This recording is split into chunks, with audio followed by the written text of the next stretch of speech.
Semoga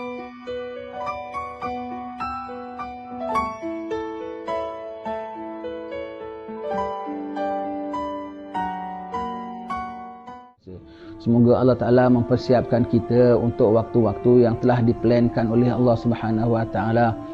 Apa yang diplankan oleh Allah Ta'ala, Nabi sudah sebut, tak boleh tidak, termasuk dalam rukun iman, kiamat pasti akan berlaku. Dan sebelum kiamat akan berlaku huru-hara besar. Itu dah masuk dalam plan-plan Allah Subhanahu Wa Ta'ala. Dan dalam plan Allah Ta'ala akan berlaku huru-hara besar, akan berlaku pembunuhan, akan berlaku kematian secara banyak. Kematian secara berjemaah disebutkan dalam hadis Nabi SAW. Dan ada juga orang yang gugur imannya, bukan hanya gugur syahid, ada juga gugur imannya. Kita mohon kepada Allah Rabbul Alamin, apa jua plan Allah Subhanahu Wa Ta'ala, apa jua plan orang-orang jahat, orang kafir terhadap orang-orang muslimin, plan mereka semua pun di bawah plan Allah Subhanahu Wa Ta'ala. Plan mereka pun di bawah plan Allah Ta'ala. Dan result of the plan ialah kejayaannya tetap di pihak Allah Ta'ala dan orang beriman kepada Allah Ta'ala.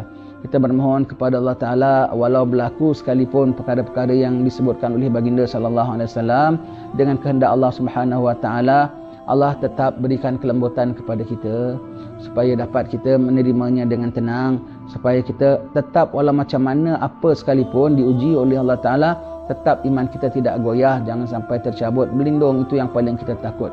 Itu yang paling takut dalam persiapan untuk menghadapi akhir zaman, dalam persiapan untuk menghadapi huru-hara akhir zaman, tuan-tuan sekalian. Bukan a matter of life and death, tak ada. Bukan a matter of kau makan ke tak makan, apatah lagi mewah tak mewah. It's a matter of iman ataupun kafir, itu saja. Biar tak makan asal ada iman, biar tak hidup asal ada iman. Itu yang paling penting sekali. Kau makan ke, kau hidup ke, pokoknya hujungnya bertemu Allah Ta'ala tak? Kembali pada Allah Ta'ala tak? Kembali pada Allah Ta'ala. Biar kau tak ada makan, biar kau tak ada makan, biar tak ada solusi terhadap kelaparanmu sekalipun. Biar kau tak ada hidup, biar kau tak ada harta, asal ada iman. Yang ada makan, yang ada hidup, ada harta, walau macam mana sekalipun, kembali pada Allah Ta'ala juga tak? Kembali apa nilai? Kembali kepada Allah Ta'ala. Segala harta, segala makan, segala hidupmu kamu tinggalkan, tapi kamu kembali balik kepada Allah Ta'ala dalam keadaan Allah Ta'ala murka padamu. Na'udzubillah min zalik. Iman yang paling kena jaga. Iman kena jaga. Dan persiapannya bukanlah sudut material langsung, ya. Bukan sudut material, bikin rumah besar-besar dengan kukuh-kukuhnya pun tidak. Storage makanan sebanyak-banyaknya pun tidak. Ya. Pun tidak. Bahkan mengerikan kalau anda ada simpan makanan banyak-banyak, itu satu perkara yang sangat-sangat mengerikan, ya. Sangat-sangat mengerikan kepada keselamatan, sangat-sangat mengerikan kepada keimanan sekalipun. Pada keselamatan, anda ada satu gudang makanan, anda spend money sampai 100,000 sekalipun, siapkan segala canned food, siapkan segala mineral water apa semua, dengan gudang yang kukuh sekalipun, biar anda sekeluarga selamat ada makan minum selama 2-3 tahun dalam keadaan huru-hara, ya, umpamanya, ya. Baik, ingat pada ketika huru-hara nanti memang adatnya muslimin lapar, adatnya kufar kenyang. Pada ketika itu orang kufar kenyang tau, dan anda bersiap-siap untuk kenyang. Tak keseram tu maknanya? Seram. Ha? Dan kalau anda ada siapkan, tak ada manfaat anda punya persiapan makanan segudang sekalipun. Dibom orang habis saja, anda sama kebulur dengan yang lain. Dirompak orang saja, habis saja. Taruhlah nasib anda baik, gudang anda tak dibom. Nasib anda baik, gudang anda tak dirompak orang. Dan nasib anda baik, anda dapat makan sebagaimana anda plan, anak beranak makan. Ha? Sikit-sikit, alhamdulillah dapat makan juga, ya, syukur dapat. Tapi muslim jenis apa anda? Anda tahu di luar sana orang kelaparan, muslimin saudara-saudara anda tengah lapar, kebulur, tak ada makan, tak ada apa semua. Anda anak beranak boleh makan canned food hari-hari, sedangkan jiran-jiran anda lapar. Muslim jenis apa anda? Dan mau ingat ketika itu muslim lapar, kufar kenyang. Anda persiap-siap makan untuk kenyang ke? Na'udzubillah, ya. Jangan, ya. Kalau anda betul-betul true muslim, anda nak selamatkan bukan nyawa anda tahu, bahkan keimanan anda. Kalau anda betul-betul true muslim, itu hari juga awak buka gudang anda bagi kepada semua orang, besok anda sama-sama kebulur dengan yang lain. Itu baru itu preparation yang sepatutnya kalau anda nak siapkan, bukan untuk mementingkan diri sendiri, bukan, ya, bukan. Dan na'udzubillah, apa nilai kalau anda banyak gudang makanan sekalipun, tapi kalau keimanan anda tak dapat pertahankan, Na'udzubillah, tapi anda on that side rupanya. Mereka supply roti, mereka supply makanan, anda supply sardin, anda supply tuna. Mereka supply roti, anda supply peanut butter. Allah, itu paling tak berguna satu sen sekalipun. Na'udzubillah ya. Pada ketika itu lapar, memang lapar. Makanannya apa? Subhanallah, alhamdulillah, wa la ilaha illallah, Allahu akbar. Kau baca ratib atas 3 kali, 4 apa kalau baca ratib haddad 3 kali subhanallah, alhamdulillah, wa la ilaha illallah, Allahu akbar, subhanallah bihamdi, subhanallahil azim. Cukuplah untuk 3 meal. Subuh, sarapan, breakfast, lunch and dinner. Kalau baca ratib atas 4 kali. Double extra meal. Satu zuhur, siapa subuh, zuhur, asar, ada siapa lagi. Cukuplah. Kenyang. Dan bahkan subhanallah boleh kenyang. Satu subhanallah lebih istimewa daripada langit dan bumi dan antara keduanya. So what for you ada tuna kalau you boleh dapat bumi dan segala isinya. What for you ada sardin kalau boleh dapat langit dan bumi dan segala isi-isinya. Maka tak perlu ya, itu makanan maknawi. Ketika tu kau baca subhanallah, kenyang terus. Kenyang terus. Nanti ingat tuan-tuan yang kalau yang masih hidup pada masa itu, test ya, test. Mudah-mudahan ya, kalau saya dah mati nanti kita test yuk. Kita test, kita pernah dengar ustaz cakap dulu, kita test. Kau kenyang tak? Kenyang pula lah, aku kenyang. Cuba muntahkan sikit, jangan muntahkan banyak. Sikit aja nak tengok apa yang keluar. Biryani, martabak, rojak keling, apa lagi? Apa semua tu, kerana subhanallah lebih daripada langit dan bumi punya isi kandungan. What is martabak? What is laksa? Dan what for you need to simpan canned food, segala tuna, segala apa semua ada expiry date. Sedangkan you boleh dapat laksa, you boleh dapat mie rebus, you boleh dapat soto. Allah, lebih dari soto pun Allah boleh berilah.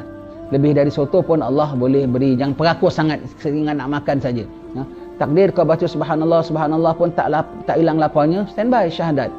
Kau subhanallah, alhamdulillah, wa la ilaha illallah, Allahu akbar. Masih lapar. Subhanallah, alhamdulillah, wa la ilaha illallah, Allahu akbar. Masih lapar.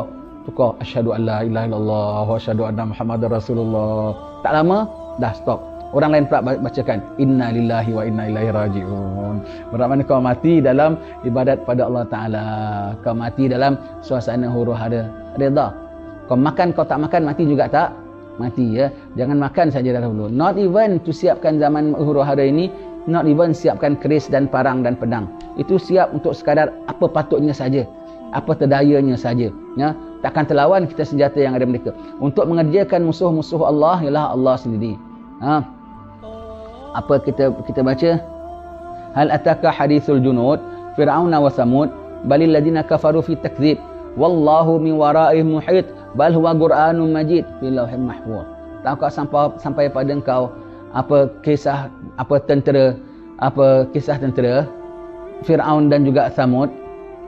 Mereka dusta, namun Allah Ta'ala meliputi mereka dan daripada belakang mereka menghantam mereka. Kaum Samud siapa yang bisa membinasakan mereka? Nabi Saleh kah? Allah. Kaum Ad yang begitu gagah-gagah boleh bikin building tinggi-tinggi. Nabi Hud pun bikin building pertahanan yang tinggi-tinggi juga. Kah? Tak ada. Siapa yang binasakan kaum Ad? Allah. Fir'aun bukan ada negeri, bukan ada hanya ada army. Dia ada empire lagi ya. Nabi Musa ada apa? Nabi Musa boleh tentang dia ke? Yang binasakan dia siapa? Allah. Dan segala musuh Allah, Allah Maha Kaya. As easy as kun fayakun. Matilah semuanya begitu. Matilah semuanya itu. Masya Allah kan, wa ma lam yasha' lam yakun. Tuhan tak jadi. Tuhan, kalau Tuhan belum kehendak, Tuhan mesti kasih can. Kasih can untuk apa? Kumpulkan selemak-lemaknya mereka. Nanti biar mereka lagi rasa derita sederita-deritanya. Begitu ya. Tentang kejahatan orang kufar, kau sabar saja. Kau tahan saja. Allah Ta'ala yang akan tindak. Dengar cakap aku ni. Jangan kan, wah Haji ni ajar teroris. Bahkan aku bilang kita tak ada senjata. Bahkan aku bilang kita jangan tak termampu nak terlawan. Ni cakapan teroris ke? Kalau cakapan teroris, aku pun tak tahu macam mana tak pernah jadi teroris. Ini cakap kalau kita diganggu oleh teroris. Macam mana? Of course mesti ada persiapan lah. Takkan aku suruh diam-diam saja. Persiapan. Paling tidak siapannya lah la ilaha illallah. Itu mesti ada punya. Itu mesti ada punya. Tentang musuh Allah yang jahat-jahat yang akan kerjakan siapa? I'm referring to you. Kalau kau jahat, kau masuk dalam musuh Allah. Kalau kau tak jahat, sudah tak payah. Kalau kau jahat, kau masuk dalam musuh Allah dan kau akan dikerjakan oleh Allah Ta'ala sendiri. Kalau kau tak jahat, sudah. Kau pun boleh siap-siap untuk untuk menghadap Allah Subhanahu Wa Ta'ala. Kalau kau jahat, ya cakapanku ni engkau termasuk dalamnya. Kau akan dikerjakan oleh Allah Ta'ala. Not us. We are unable to. We just try our very best just to protect ourselves. That's all. Mainly our iman. Tetapi tentang kejahatanmu, kau jangan bimbang. Kau sedarlah. Segala apa yang kau bikin sekarang, senjata, segala apa semua tu, semua kau bikin tu atas apa? Sunnatullah. Dan kau pakai apa? Benda-benda Allah. Ciptaan Allah. Segala besi kau, segala peluru kau, semua tu ciptaan Allah. Wa ma ya'lamu junuda rabbika illahu. Dan tiada mengetahui tentera Tuhannya kecuali Dia sahaja. Peluru engkau, senjata engkau tu sendiri adalah tentera Allah. Sendiri adalah tentera Allah. Pada satu masa nanti, senjata engkau tak akan menjadi senjata makan tuan. Dia hak milik Allah. Dia tak akan belot untuk melawan, akan menentangkan kekasih-kekasih Allah. Senjata engkau pun akan taat kepada Allah Ta'ala. Hanya tinggalkan kau terkontang-kanting nanti. Allah Ta'ala Maha Kaya, Maha Kuasa. Itu suka tingkau lah, pandai-pandai. Kita tak nak cakap banyak pasal kau. Kita nak cakap pasal kita saja. We want to save our iman. We are going back to Allah Subhanahu Wa Ta'ala. Biar Allah Ta'ala terima kita sebagai hamba-Nya yang beriman. Ya. Wallahualam. Kalau kita tak cakap perkara ini semua, pasti kiamat berlaku juga tak? Kan berlaku juga. Kalau kau jumpa, Alhamdulillah kau dah dapat pesanan. Kau tak jumpa, sudah. Kau kasih tahu sama anak cucu kau, mungkin dia orang akan jumpa pula, ya. Dan kalau kau tak jumpa kiamat sekalipun, kau jumpa mati tak? Jumpa mati juga. Kiamat lagi lama lah, lagi 500 tahun. Okeylah, taruhlah aku salah, kiamat lagi 500 tahun. Sekarang kau mati lagi 5 minit. Allah, sayangnya kau tak siap-siapkan diri kau. Baik.